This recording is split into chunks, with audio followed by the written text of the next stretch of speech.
Nouveau point après les balises méta, description, keywords, les balises HN, la balise title, etc.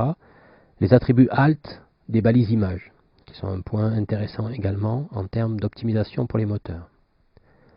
Lorsque vous utilisez des images, et il est clair que vous allez utiliser des images pour votre site web, ces images doivent correspondre, doivent répondre à deux critères, deux exigences en termes de référencement.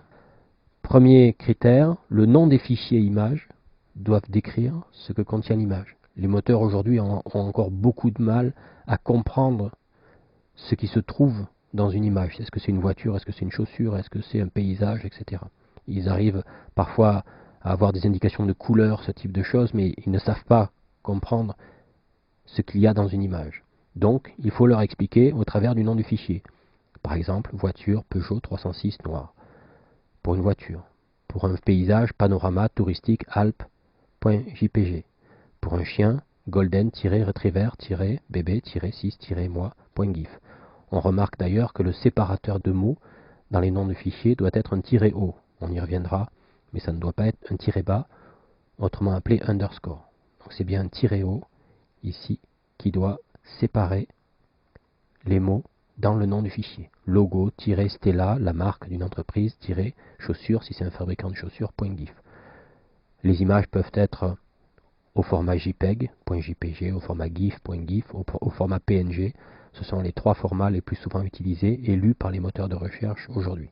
Donc premier critère, un nom de fichier qui ne doit pas obligatoirement contenir 25 ou 30 mots. Entre 3, 4, 5 mots peut tout à fait suffire pour décrire un nom de fichier.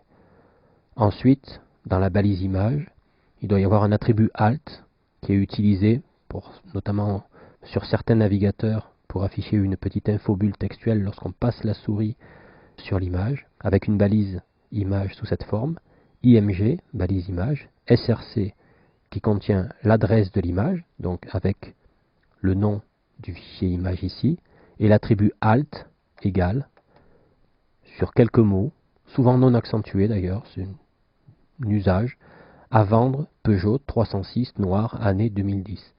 1, 2, 3, 4, 5, 6, 7 mots, c'est une bonne taille, jusqu'à 10 mots.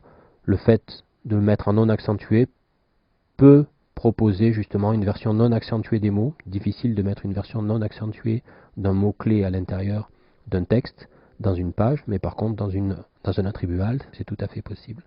Donc un attribut alt ici qui va décrire en complémentarité avec le nom du fichier ce qu'il y a dans l'image. On rajoute ici la largeur et la hauteur de l'image en pixels.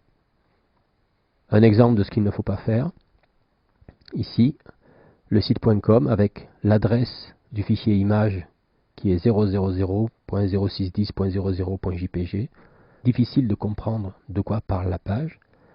Un attribut alt vide, donc le moteur ne lira pas.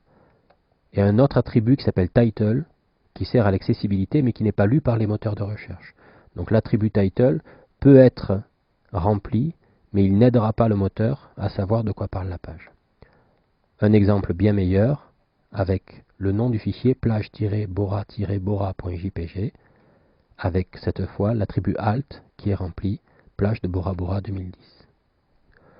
A noter qu'avec l'outil Web Developer, on peut facilement afficher les attributs alt des images au travers du menu Images, afficher les attributs alt qui va indiquer, avec une petite infobulle jaune ici, les attributs alt de chaque image, avec un alt égal si l'attribut est vide, ou avec le contenu textuel de l'attribut si celui-ci est présent dans la balise image.